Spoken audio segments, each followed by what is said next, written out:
Good evening, meteorologist Dean Davis and the Weather Pros, liveweatherblogs.com. We're talking about what's going on in the next 2 days, the potential for severe weather, and the potential for some maybe flooding rains coming up on Thursday and Friday. We'll explain what's going on here. The models are a little, let's say, pulling different things, and we have to look at trends and what's looks good on a level over the last few days.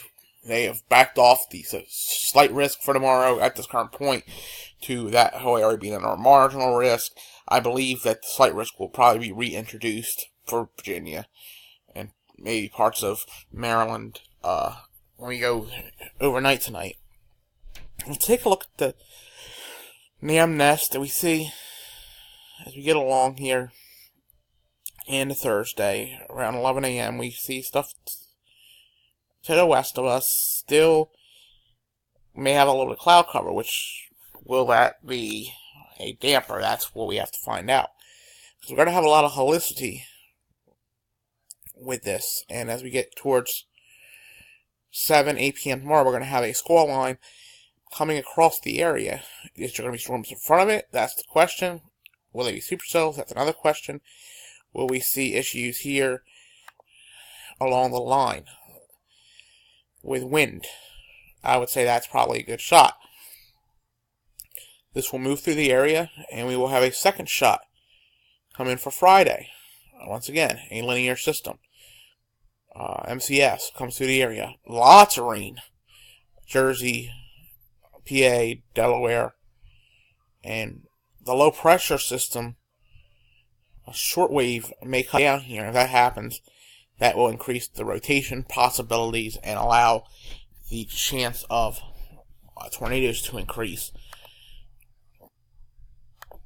And I do show you shear. I do think you need to see shear. See the blue gets and green gets more there. So we do have the shear and helicity. As we go into Friday, secondary, see how it rotates through, that's the low.